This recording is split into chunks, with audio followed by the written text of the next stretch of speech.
For the past 2 decades, a resurgence of white nationalism, hard right wing ideas, and racial science has slowly swept across the culturally similar group of nations known as the West.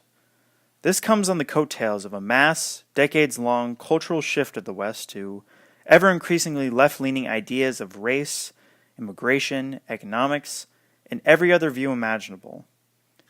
This shift is almost universal and is largely a result of the end of fascism, the mark left by the Soviet Union, and increasing immigration to the West from Eastern countries.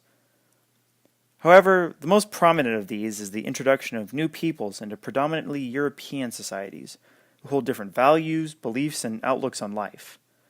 This phenomenon led to several varied reactions, yet the general consensus was either acceptance of these differences or the complete rejection of them. This era of tension and conflict was a ripe condition for the birth of the political movement known as the alt-right, an amalgamation of different political ideologies and beliefs, sometimes contradictory, but are almost always homophobic, xenophobic, Islamophobic, transphobic, and pretty much every other type of hatred for non-Christian white groups of any kind. These feelings are not new to many parts of the West, yet with the rise of the internet and online posting boards such as 4chan, recruitment has become easier and easier for members of the alt-right. In fact, the alt-right currently is almost exclusively active online, rather than physically in reality. The primary recruitment device of the movement is that of online memes, or comedic images/videos that are short in length, easy to digest, and, more often than not, horrendously insensitive to any minority group imaginable.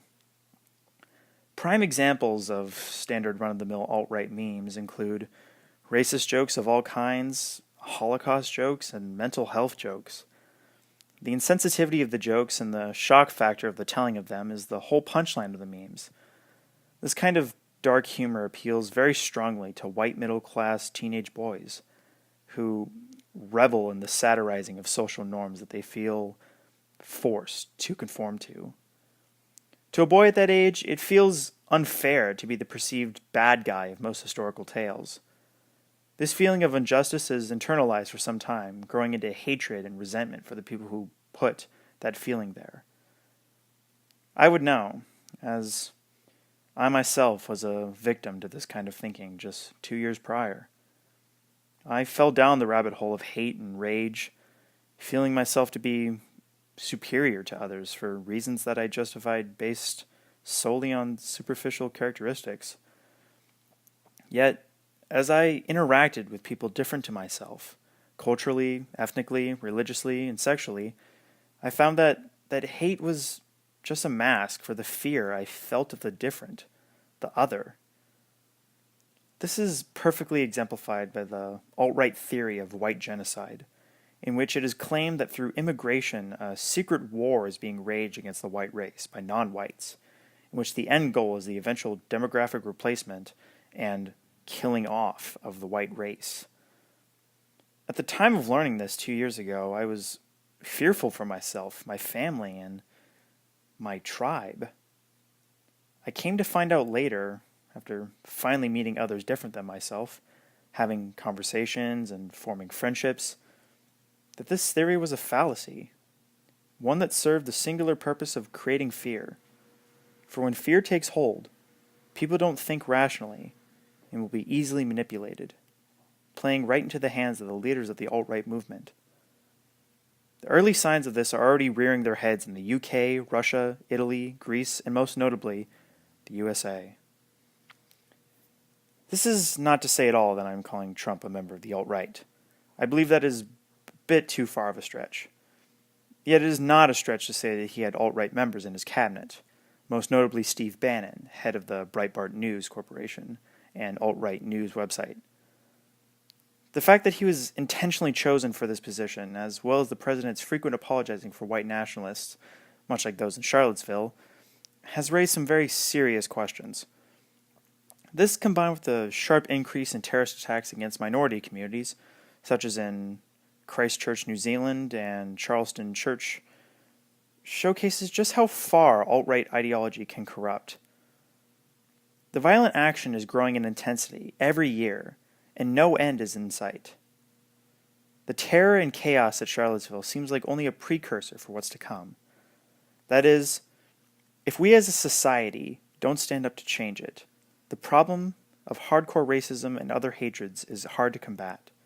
Yet the same approach that brought me to see a new light will bring many others around as well. That approach is interaction, conversation, and education. The largest cause for growth in hateful ideas and alt-right beliefs is, as mentioned before, fear. Thus, the best way to fight back against fear, like any phobia, is immersion therapy. Having these men of the alt-right engage in dialogues with Muslims, gays, African Americans, trans people, and every other group that is hated will at first lead to pushback, but eventually will lead to conversation and hopefully educate them on new views and perspectives never thought by them before. Yet, how will this be implemented? How can we be sure it will work? The best solution by far is to set up a sort of town hall style meeting where groups of known alt-right members can be invited and brought and be allowed to spread their message. A system will be set up to allow the varying minority groups to interact with the alt-right members and let both their voices be heard. Supervisors can be on guard to make sure conversations are amiable and peaceable, as well as to lower tensions of any kind. Offering of free meals in a sort of in setting will stimulate conversation and keep the alt-right members in without storming out in anger. This method would be by far the best possible one, as it invites the alt-right members as valid members to the argument, and increases their sense of belonging to the community. Especially important as many are simply fearful of different peoples and should be made to feel calm and welcomed by them. A free meal also makes anyone happier and definitely more willing to chat.